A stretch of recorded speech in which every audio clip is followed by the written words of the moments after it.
दशहरे विजयदशमी के इस पावन उपलक्ष्य पे हम झज्जरवासी संपूर्ण देशवासियों को मगर विश्व के कोने कोने में बसे भारतवासियों को दशहरे की विजयदशमी की बहुत बहुत बधाई देना चाहेंगे, शुभकामनाएं देना चाहेंगे। ये ऐसा त्यौहार जो असत्य पे सत्य की जीत का प्रतीक, जो अत्याचार पे सदाचार की जीत का प्रतीक, जो अहंकार पे विनम्रता की जीत का प्रतीक, जो बुराई पे अच्छाई की और असत्य पे सत्य की जीत का प्रतीक। ये एक ऐसा त्यौहार जिस त्यौहार के पूरे विश्व के लिए एक बहुत बड़ी मायने हैं, बहुत बड़ा सबक है पूरे विश्व के लिए। आज ऐसा त्यौहार झज्जर की श्री प्राचीन रामलीला कमेटी द्वारा एक भव्य रूप में जो मनाया गया, इसके लिए श्री आज़ाद दीवान जी और झज्जर की श्री प्राचीन रामलीला के सभी पदाधिकारी बधाई के पात्र हैं। इन्होंने दिन रात मेहनत करके यहाँ पर इस रूप से हर वर्ष आप देखते हैं कि दशहरे में पिछले वर्ष से ज़्यादा अच्छा आयोजन आपको दिखाई देता है झज्जर में। और ये कर्तव्य भी है हम सबका कि हम अपनी अगली पीढ़ी को हमारे धर्म और सभ्यता संस्कृति के संस्कार सौंप के जाएं, ताकि उनकी मजबूत नींव जीवन में उनको मिले। और उस कर्तव्य का निर्वहन अगर कोई बहुत ही उत्तम रूप से कर रहा है तो वो श्री प्राचीन रामलीला कमेटी झज्जर के सभी सदस्यगण अपने अध्यक्ष के नेतृत्व में कर रहे हैं। हम इनको बहुत बहुत अपनी ओर से शुभकामनाएं बधाई देते हैं। आज अच्छा आयोजन किया गया और आज हमने ये भी आज बात रखी है कि एक झज्जर में बड़ा एक आयोजन के लिए जगह की कमी पड़ती है। अभी ये सरकार के पास 7 से 8 महीने की सरकार बची। ये 7-8 महीने जो बचे हैं, इन 7-8 महीने में सरकार को ये धर्म का काम रहेगा कि एक अच्छा ग्राउंड किस रूप से जहाँ पे शहर निकल सके, उसका कोई ना कोई प्रावधान में सरकार आगे आए। सरकार करेगी तो हमारी बात से ऊपर उठ के सरकार का धन्यवाद करेंगे, क्योंकि धर्म का काम है।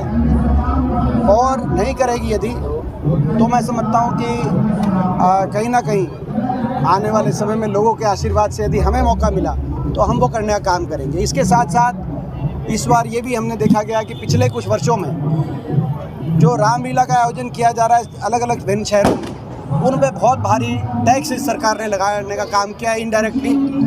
उदाहरण के तौर पे रोहतक में जो बड़ी रामलीला का आयोजन होता है, वहाँ पे पहले हमारी जब सरकार थी 21,000 की पर्ची कटती थी, वहाँ पे 10 लाख की पेमेंट अब करनी पड़ रही है सरकार को।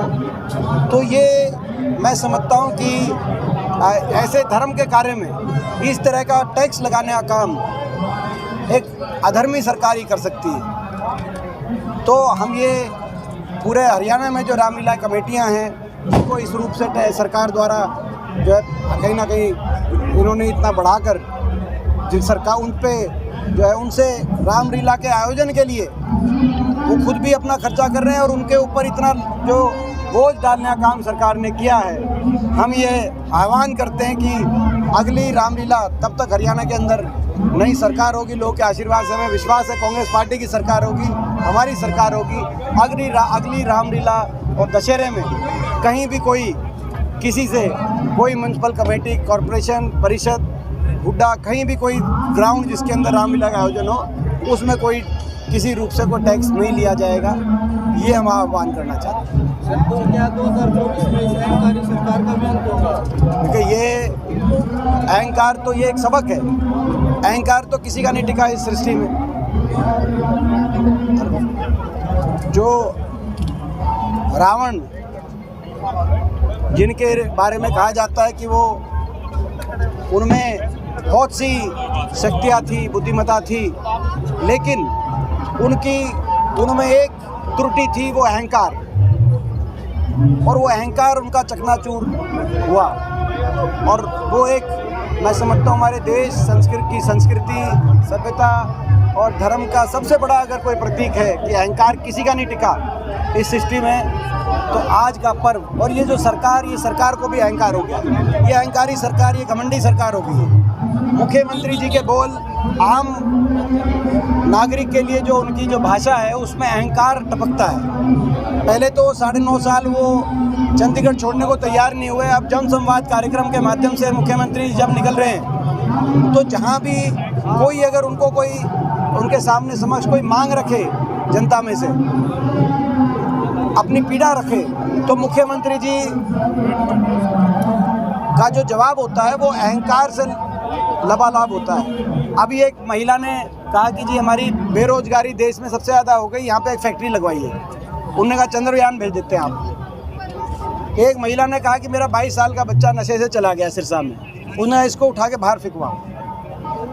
एक नौजवान ने कहा कि किसानों को समस्या है, बोला आप फला पार्टी के दिखाई देते हो, इसकी पिटाई कराओ।